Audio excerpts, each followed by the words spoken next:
केही फरक पर्दैन गाइज हामी चाहिँ टिनेजर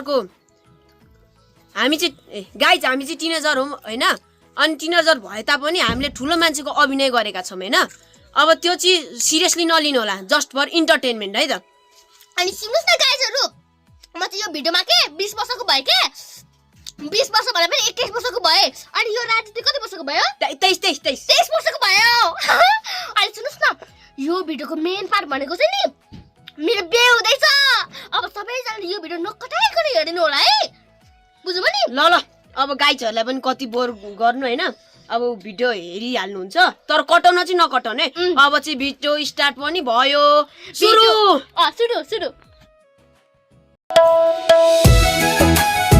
ठीक भयो तँलाई रसु मन पर्छ हो राजीवले रसुलाई मन पराउँछ अब तिनीहरू दुईटाको बिहे गरिदिनु पर्छ बुझिस मेरो छोराको बिहे त्यो 2 कौडीको केटीसँग कतै पनि हुँदैन मेरो छोराको बिहे हुन्छ त सिर्फ अस्मितासँग मात्र बुझ्नुभयो दिलीप राजीवको र रसुको बिहे हुन्छ त यसमा सहमत छस् कि छैनस् तँलाई कति पैसा चाहिन्छ भन् म त्यो ऋण खोजेर भए पनि दिन्छु तर मेरो घरमा एकछिन पनि नबस जा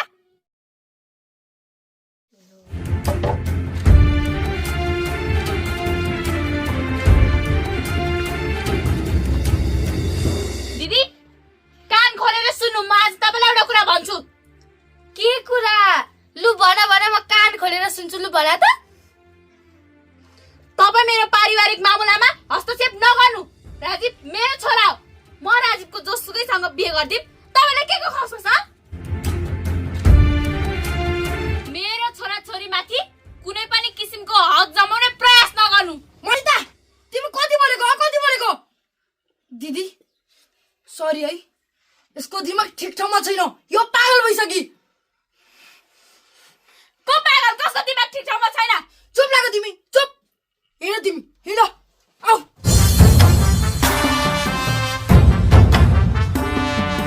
मनिता खाली तिमी दिसँग जुन्दै जानुपर्छ जुत्छु किन नजुत्नु मेरो छोराको बिहे त्यो 2 कौडीको केटीसँग गरिदिन्छु भन्दा मलाई रिस उठ्दैन मेरो छोरा छोरी हो मेरो मर्जी हुन्छ मनिता तिमी पहिला सुरु शान्त हौ सबै काम रिसले बन्दैन यार दिमाग लगाउनु पर्छ दिमाग ल मैले माने राजीवले रसुलाई मन पराउँछ तर हामीले रसुको बिहे अर्कै केटा खोजेर गरिदिनु पर्छ नरहेका बास नबजेका बाँसुरी के गरे हुन्छ रसुलाई यो घरबाट लखेटिहाल्नुस् रसुले त्यो घरमै बसी भने म बोलाउँछु ठीक छ त्यसो हो भने राजीवको मनबाट रसुलाई हटाउनका लागि हामीले केही न केही गर्नै पर्छ त्यसको लागि म जे भन्छु तिमीले त्यही मान्नुपर्छ हुन्छ नि के मान्नु सुन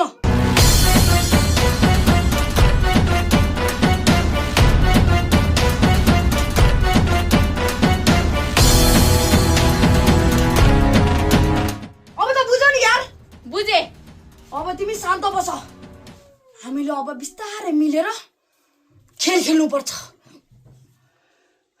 हिँड रसु हजुर सुन हामीले तेरो लागि केटा खोजेको छौं सरक्कसँगले हामीले खोजेको केटासँग बिहे गर बुझिस तपाईले यो के भन्नु भएको म भर्खर त 21 वर्षको भइराछु म अहिले बिहे गर्न चाहदिन म अझै पढ्न चाहन्छु पढेर आफ्नो करियर बनाउन चाहन्छु ठीक छ तँलाई पढ्नै मन छ भने करियर बनाउनै मन छ भने त जुन केटासँग बिहे गर्छस् नि हो त्यसकै घर गएर जे गर्न मन लाग्छ त्यही गर यदि तैले मैले भनेको मान्दिनस् भने त सरक्कसँगले मेरो घरबाट निस्केर गइहाल बुझिस म कहाँ जाऊँ मेरो त जाने ठाउँ काहीँ पनि छैन त्यसमै म जे भन्छु त्यही मान हस् बल्ल लाइनमा आइस हैन त अब मैले जुन केटा खोजिदिन्छु त्यही केटासँग सरक्कसँगले बिहे गर बुझिस ल केटा हेर्न आउँछ तँलाई राम्री भएर बस हे भगवान म जस्तो दुखीलाई कति दुःख मात्र दिन्छौ कहिले देख्दै नदेखेको केटासँग म कसरी बिहे गर्नु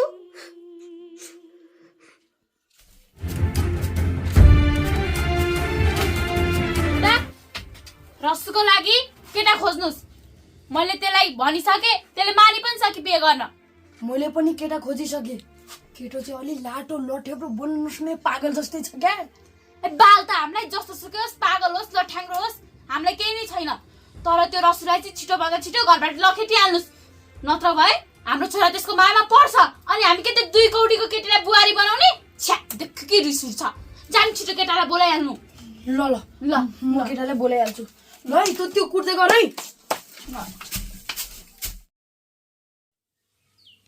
हेलो मम्मी भन्नुहोस् त। हेलो छोरा, बाबु त सन्चै छस्?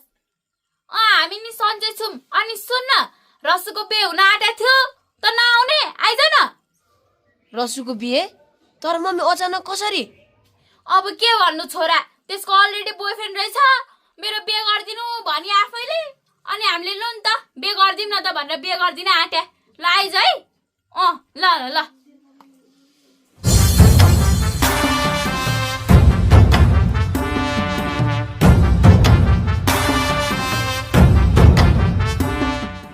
रसु के भो, किन निराश भएर बसे कि?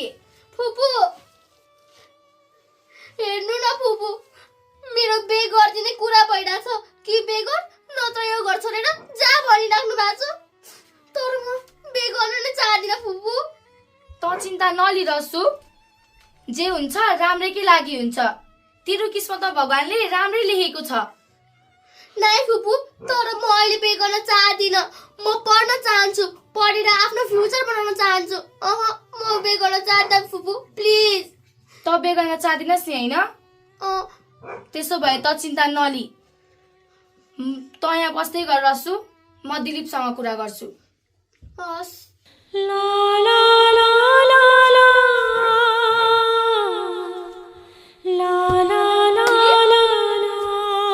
के सुन्दैछु?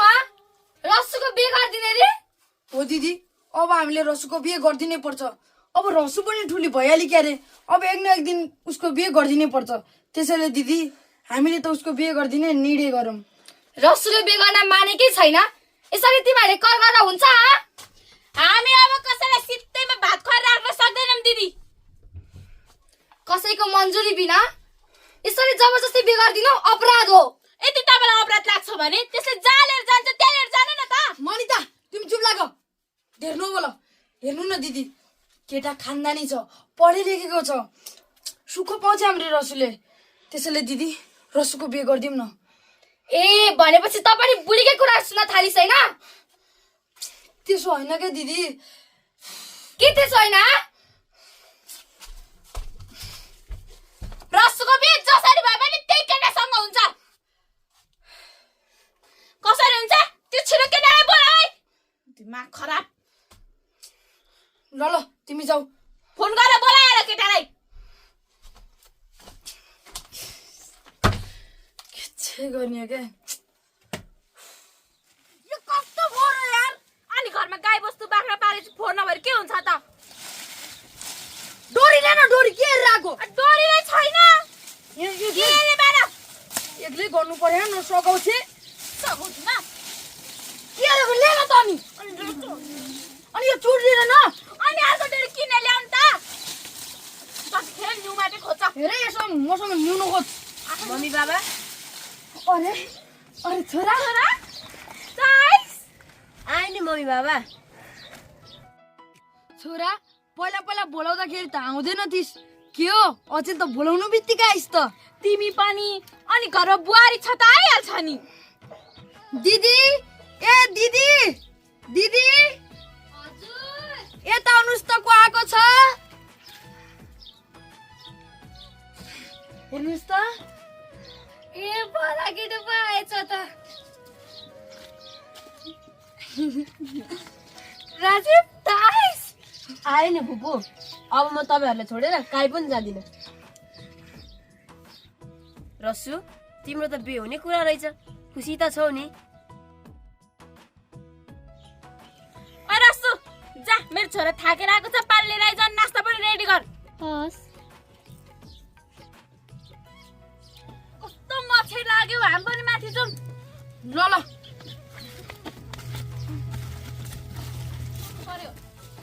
आज रसुलाई हेर्न केटा आउँदैछ, कस्तो कस्तो फोहोर भएको घर सफा गर्नु पर्यो। आन्टी राजीव आएको छ अरे हो? हो नि अस्मिता, राजीव आएको छ। अब राजीव तिम्रै हो। कसरी मेरो आन्टी? राजीवले त रसुलाई मन पराउँछ। धैत लाटी, तिमी टेन्सन नल्याउ न। जन्मले तिम्रो र राजीवको बिहे गराइदिनको लागि यहाँ कति धेरै नाटक गरिरहेको छु। आज रसुलाई होइन केटा आउँदैछ, रसुको अब त्यो केटासँग बिहे गराइदिन्छु म। अनि त्यसपछि रसु बिहे गरेर जान्छ अनि तिम्रो र राजीवको बिहे हुन्छ, बुझ्यौ? आन्टी साँच्ची राजीवको र मेरो बिहे हुन्छ? अनि हुन्छ त, तिमी टेन्सन नल्याउ के। म झन् यहाँ कति धेरै नाटक गरिरहेको छु। न त मलाई नाटक गर्ने के जरुरी थियो र, तिम्रो लागि त हो नि। बरु हिँड जाऊ माथि।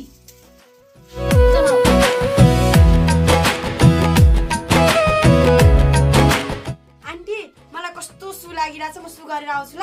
अबि तिमीलाई त कति सुलाएको। यस्तै हो आन्टी, गर्ल्स प्रब्लम। ए ल जाऊ जाऊ। आन्टी राजीवलाई भेट्न कस्तो लाज लाग्छ मलाई त। थेत लाटी, यस्तै हो के सुरु सुरुमा, केही हुँदैन, नलजाऊ। ल ल आन्टी, म उ त्यो रुममा हुन्छु ल। ल ल जाऊ।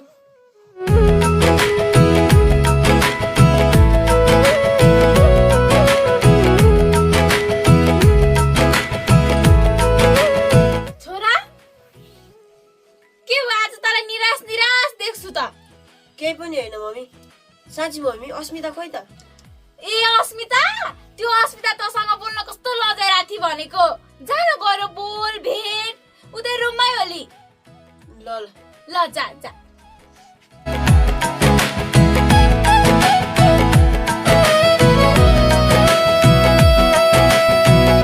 हाय अस्मिता। हाई राजीव, चाँडै आएछौ त नि। मेरो माया लागेर होला है? सबैको माया लाएर आएको। स्पेसली त मेरै माया लागेर होला।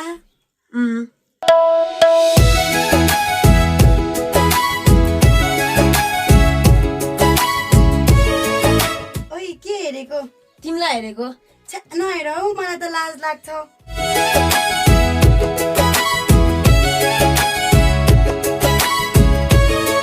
रसु के भो, निराश छौ त?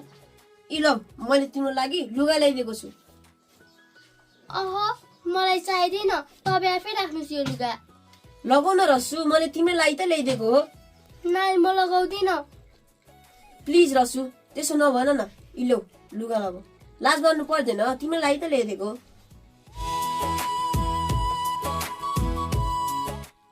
रसु, तिम्रो बिहे हुँदैछ, तिमी खुसी त छौ नि?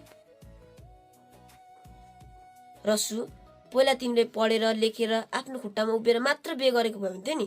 यति चाँडै बिहे गर्न किन हतार गरेकी? सरी रसु, मैले तिमीलाई हट गर्न चाहिँ खोजेको होइन है, मैले गएको।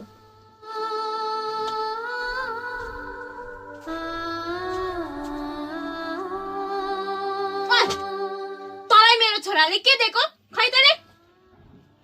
आम्मामा, यत्रो महँगो लुगा लगाउँछु सोचिरहेको थिइस् होला होइन? लगा। खबरदार, मेरो छोरासँग नजिकिन खोज्ने होइन भनिदिएको छु, बुझिस्? साँच्ची सुन, तँलाई होइन केटा आउँदैछ। यो के हो यो कपाल? राम्रोसँग कोरेर राम्री भएर बस।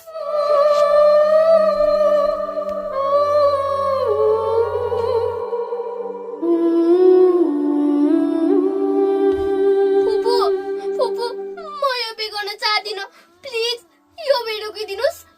म चाहिँ पढ्न चाहन्छु, पढेर म ठुलो मान्छे बन्न चाहन्छु र जागिर खान्छु। प्लिज फुपू यो बिहे रोकिदिनुहोस्। फुपू रसु, म तेरो कुरा बुझ्छु। यो राक्षसहरूको घरमा बस्नुभन्दा त बिहे गरेर जा, त्यसमै तेरो भलो हुन्छ। मैले तेरो लागि केही गर्न सक्दिनँ रसु।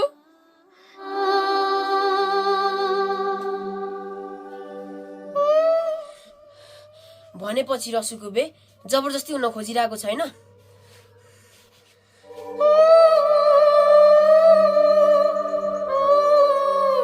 रसु, मेरो फ्यामिलीले तिमीलाई जबरजस्ती बिहे गरिदिन खोजिरहेछ हो? होइन, म आफ्नो राजी खुसीले बिहे गर्दैछु। मलाई कसैले पनि कर गरेको छैन। रसु, तिमी झुट बोल्दैछौ। म झुट बोलिरहेको छैन। अनि एउटा कुरा, अबदेखि तपाईँ मसँग नबोल्नुहोस्। किन नि रसु? किनभने यदि तपाईँ मसँग बोल्नुभयो भने नि तपाईँको आमा मदेखि धेरै रिसाउनुहुन्छ।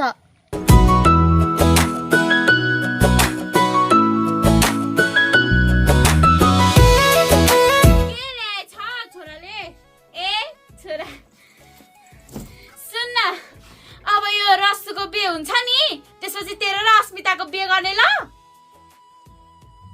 मम्मी मलाई मन पर्ने केटी भेटेपछि म आफै बे गरिहाल्छु नि, मलाई बे गर नभन्नु न। के तँलाई चाहिँ अस्मिता मन पर्दैन र यस्तो भन्दैछस्? मम्मी म अस्मितालाई राम्रो साथी ठान्छु, जीवन साथी होइन। हेर, तैँले मैले भनेको मान्दैनस् भने म यो घरमा बस्दिन, जेसुकै गर तिमीहरू। हे मम्मी त्यस्तो नभन्नु न, खालि तपाईँ मलाई ब्ल्याकमेल मात्रै गर्नुहुन्छ है। मैले भनेको मान्छस्? म अरू कुरा केही पनि जान्दिन, मैले भनेको मान छोरा।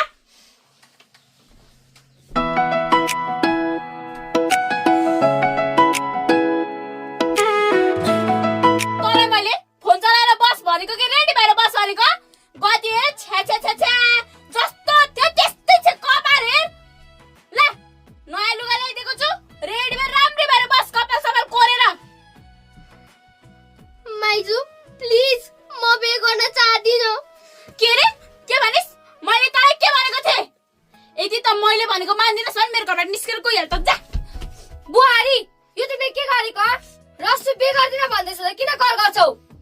दिदी तपाईँ धेरै बिचमा प्याक्क बोल्ने काम नगर्नु। त रेडी भएर बस, जहिले पनि बिचमा बोलेको छ।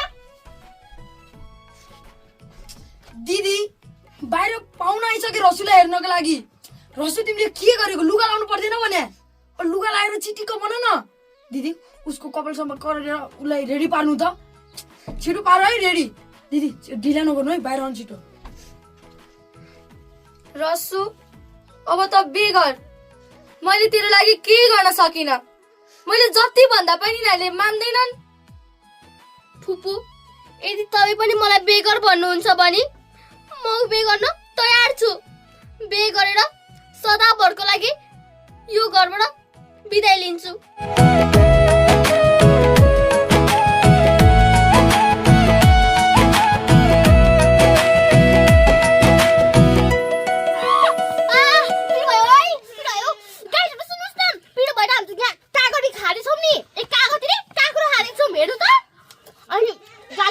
भिडियो पनि हेरिसक्नुभयो होला, अनि भिडियोमा चाहिँ लाइक शेयर सब्सक्राइब चाहिँ सबै गरिदिनु ल।